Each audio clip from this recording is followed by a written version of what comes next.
Salut, j'espère que tu vas bien. Fin de journée. 17h32, journée fatigante mais intéressante. Je voulais te parler, en fait, je clôture cette journée avec une discussion avec une praticienne en art-thérapie qui peine un petit peu à développer son activité. Euh,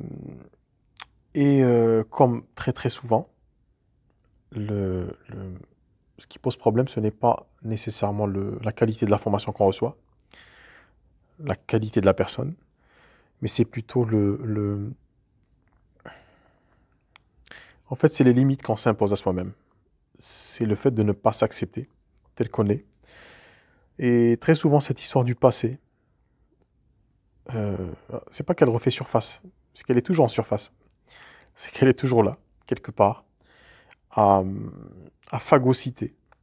En fait, elle englobe comme ça, elle enveloppe un petit peu notre vie, nos ambitions, et ça nous détourne de l'essentiel, ça nous détourne en fait du présent et de l'avenir dans lequel on se projette en faisant ces activités. Et très souvent, quand on se lance dans ces activités-là, dans cette entreprise-là, quand on veut aider les autres, quand on a voilà, des idéaux, une mission de vie, etc., une vision sur son avenir, euh, on ne prend pas assez le temps de regarder s'il y a quelque chose qui est en surface, qui est en sourdine, qui nous phagocyte. Alors si c'est quelque chose qui est là depuis quelques années, ça a tendance finalement c'est pas que ça se fond dans le décor, ça devient le décor. Et en s'habituant, si tu veux, à ce décor-là, à cette disposition intérieure, on ne peut finalement pas se permettre de voir déjà, de la prendre de la hauteur, parce que on est englué dans ça. On n'arrive pas à prendre de la hauteur et à comprendre que ça nous empêche finalement de nous développer, pas forcément que au niveau de l'activité, mais ça empêche finalement de grands pans de nos vies de se développer et de se lâcher. Alors pourquoi je te parle de ça? Cette praticienne a fait de la vidéo. Il me semble qu'elle a fait une vidéo. Je sais qu'elle a souffert pour faire cette vidéo parce que c'est difficile, techniquement aussi, et puis surtout psychologiquement, de faire de la vidéo, de s'exposer. Donc elle a essayé, je pense, plusieurs fois. Je pense qu'elle me l'a dit même, pendant 4 jours. Donc on sent toute la souffrance qui est derrière, et finalement, c'est pas la question de la vidéo qui pose problème, c'est pas la question des méthodes, du marketing, toutes ces objections qu'on a face au développement de son activité. Voilà, l'argent c'est sale, j'ai du mal avec l'argent, j'ai du mal avec le syndrome de l'imposteur, j'ai du mal. Alors c'est factuel, ça existe, hein, ça a une réelle incidence.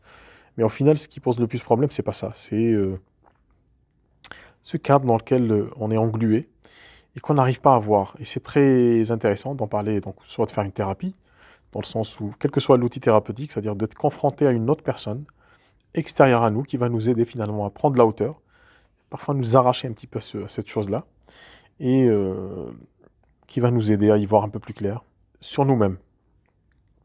Un bon thérapeute, à mon avis, c'est pas quelqu'un qui va réinventer des choses, hein. C'est juste quelqu'un qui va réinventer d'autres chemins à soi, qui va nous aider d'une manière ou d'une autre à défraîchir le chemin. Il va peut-être nous... ça me fait penser en fait à l'exemple de la ruée vers l'or. On dit que quand il y a une ruée vers l'or, ceux qui font fortune, c'est pas ceux qui trouvent de l'or, c'est les vendeurs de pioches. Et on ressemble un petit peu, quand on est thérapeute, on ressemble un petit peu à un vendeur de pioches, dans le sens où... alors c'est peut-être pas forcément de la désillusion qu'on va trouver. Quand on dit ruée vers l'or, ça veut dire que il n'y a pas tout le monde qui va trouver, sauf que dans la ruée vers l'or, il y a des gens qui trouvent vraiment. Euh, donc l'exemple pourrait être finalement complet et acceptable. Et donc l'idée, ça serait que un thérapeute, c'est quelqu'un qui te tend une pioche, qui t'apprend comment piocher, comment creuser, comment défrichir ton chemin pour trouver ton filon intérieur. Et on pourrait justement comparer ce filon, tu vois, dans la roche, euh, comme à cet intérieur qui est parfois assez dur, assez douloureux, assez inerte. Et il y a ce filon en or qui est caché, et cette brillance, et cette rareté, et cette beauté qui est cachée, et qui finalement a besoin d'être un peu malmené, un peu secoué pour que ça ressorte. Alors on le sait, qu'on peut être beaucoup plus qu'on l'est aujourd'hui, mais si on ne fait pas cet effort-là de s'extirper un petit peu de ce cadre-là et de se regarder, peut-être pas en face, parce qu'en face on peut avoir plein de personnes, mais de regarder en soi, avec bienveillance, et non pas avec culpabilité ou jugement, de se regarder en soi, C'est là où les choses deviennent beaucoup plus simples, et beaucoup plus concrètes et beaucoup plus enivrantes. Parce qu'on va se redécouvrir finalement et s'autoriser à repenser, à se repenser différemment. Ça, c'est vraiment hyper important parce que un cabinet ne peut pas marcher correctement si la personne n'est pas réellement alignée avec ce filon, si elle ne le trouve pas, qu'elle ne le fasse pas sortir, alors c'est la première étape, hein, c'est pas la dernière étape, c'est pas une finalité en soi, mais c'est une étape importante pour finalement prendre cet or intérieur, l'éprouver, le mettre dans le feu de l'action, et puis de le travailler, de le mouler, de lui donner forme, de le polir, et d'en faire un bijou finalement. Et qu'à la fin, de toute façon, c'est cette expérience qu'on fait aujourd'hui, humainement. C'est quand on a un bijou en main, on peut se dire tout ce qu'on veut, tous les superlatifs, il est beau, il est magnifique, il est tout ce que tu veux. Mais très peu de personnes pensent à l'extraction de ce métal. Les personnes qui l'ont extraite, avec quoi elles vont travailler. En fait, on ne voit que le résultat final.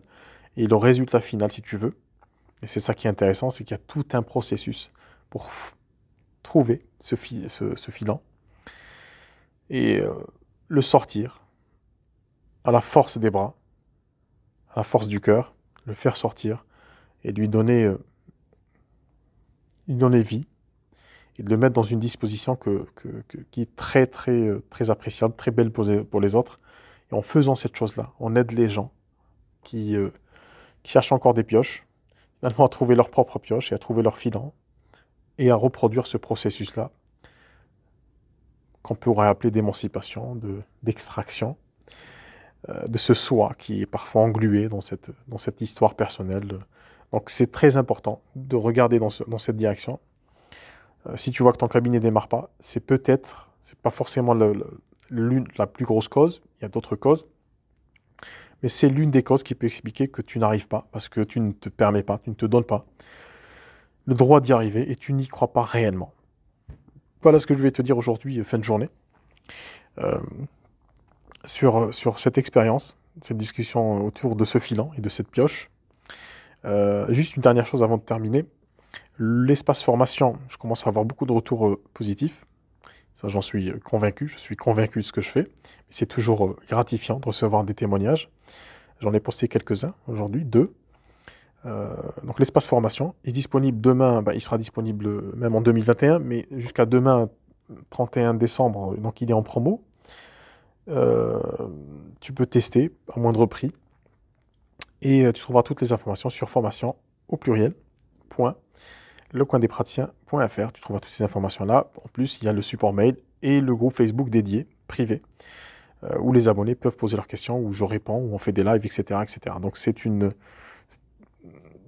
si tu as du mal finalement à développer ton activité parce qu'il te manque cet aspect technique, cet aspect concret dans le développement de ton activité, je pense que tu vas kiffer ta race.